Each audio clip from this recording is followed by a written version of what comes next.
Dito makikita natin, lumubog na yung hand tractor natin. Malalim kasi yung putik.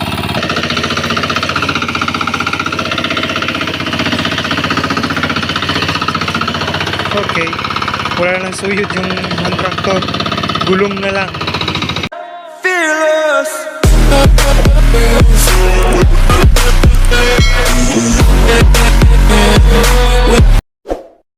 Mga ka-agri, mga ma'am and sir, so ngayong araw na to ay nagpapa-hand tractor tayo dito sa ating palayan, no? So hindi tayo ngayon makapag-spray ng pamuksa ng mga mapaminsalang damo sapagkat lakas lagi ng ulan dito sa amin. Kapag nag-spray tayo, mawawala ng bisa yung ating mga in-spray. Kaya ang gawin natin ay ito, manual na pag-alis ng mga pamuksang damo. Ayan sila Boss Alvin, si Papa, naglalagay siya ng dikes. Tapos itong isa, ayan, mga nagtatabas natin, mga inuupahan natin. No, and then ito si Bossing, nag-hand tractor siya. So ayan, ganyan dito, masaya kahit maulan. Ayan. Ini-enjoy lang nila yung pag-farming ano. So ako naman gagawin ko din ay maglalagay din ng basig. Ayan.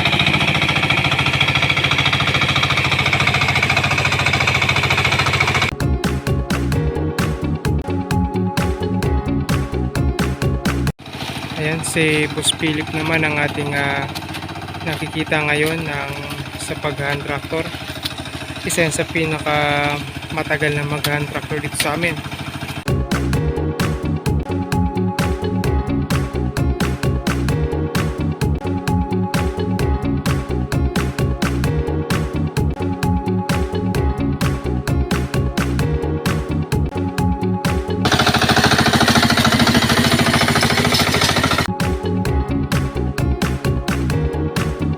Dito makikita natin, lumubog na yung hand tractor natin. Malalim kasi yung putik. So hinubukay nila, nagkaroon tayo ng problema. Ginagawin nila ng kahoy para mahukay. Grabe, nagkakaputik na yung makina.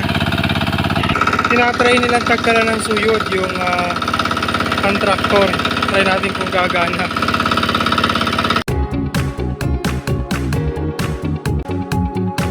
Ito guys, nilagyan na ng timba yung gulong, pero grabe, hindi pa rin kumana. Sobrang lalim at lambot ang putik. Kaya ganyan, tumulubog. So yan, try nilang tagkalan ng suyod.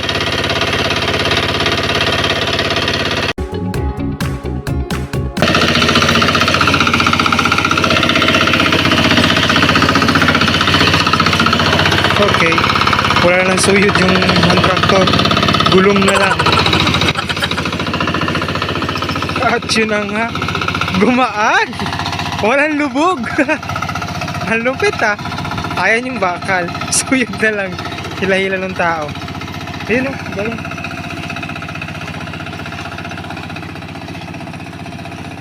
Okay, ano pare, ikaw na pare maghahakot niyan? Ako na mahila nito. Ikaw na mahila? Lumpit naman. Tura-tura, ang bilis. Ang bilis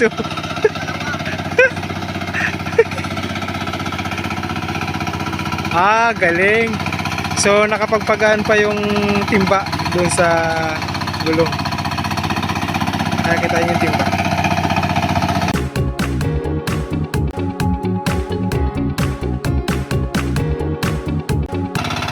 Mabigat daw kaya kailangan dalawa.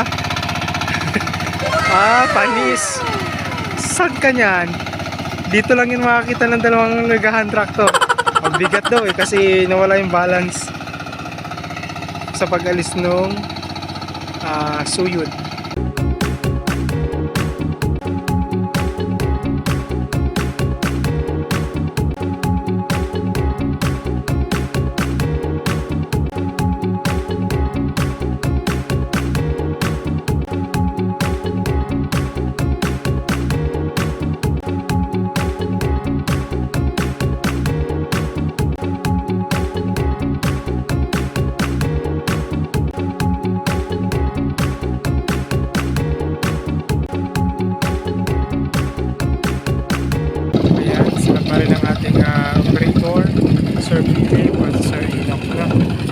Nandun pa rin yung ating mga naglilinis. Guys, ang ginagawa nila ay naglalagay ng putik dun sa ating mga pitak o sa mga basig.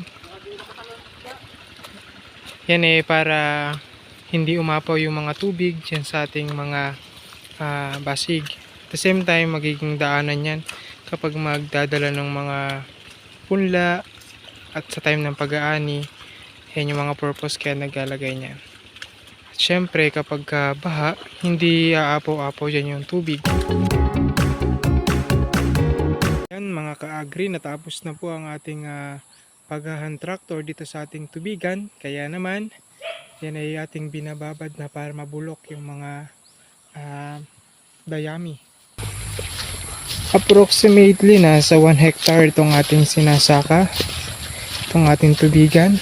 Okay, ayan, napakagandang tingnan, napakalinis, no?